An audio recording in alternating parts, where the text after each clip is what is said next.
L'appétit de la Chine pour les produits laitiers a explosé. C'est désormais le deuxième plus grand marché de consommation de ces produits au monde. Comment la France et l'Europe peuvent-elles jouer un rôle pour satisfaire cette demande? La Chine a une grande population, d'1,4 milliard. Donc vraiment, nous avons un grand besoin des produits aussi industriels que agricoles. Et la France est notre partenaire traditionnel. Et nous avons eu déjà la coopération dans les domaines industriels.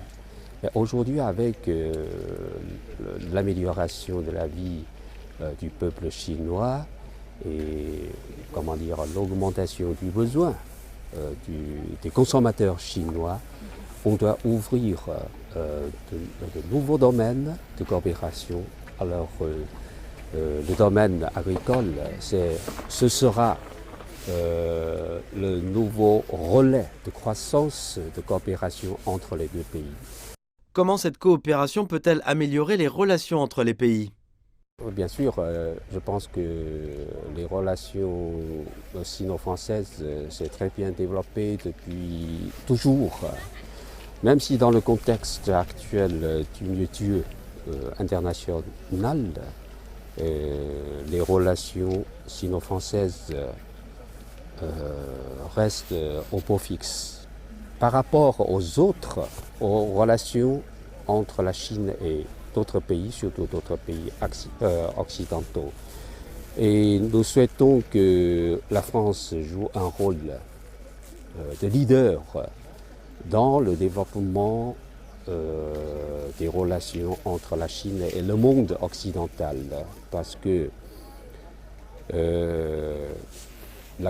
le respect mutuel, la compréhension mutuelle, la coopération gagnant-gagnant décide l'avenir de l'humanité. Et nous sommes sûrs que avec la coopération sino-française, on peut aider beaucoup à l'amélioration des relations entre la Chine et le monde occidental. Le commerce Europe-Chine n'est pas au niveau où on aurait pu l'attendre, en particulier l'accord d'investissement UE-Chine qui est toujours gelé.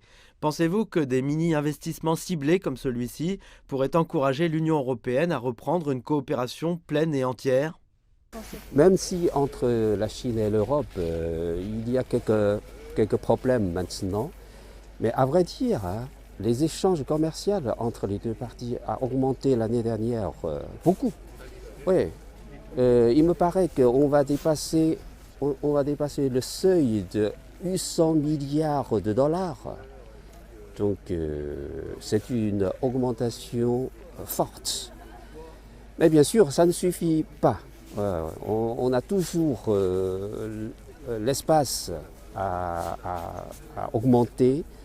Donc le domaine agricole, c'est un nouveau créneau. Et surtout pour la France, je pense qu'il faut faire redoubler d'efforts parce que par rapport aux autres pays européens ou bien d'autres pays occidentaux, l'exportation des produits agricoles français en Chine est relativement à la traîne.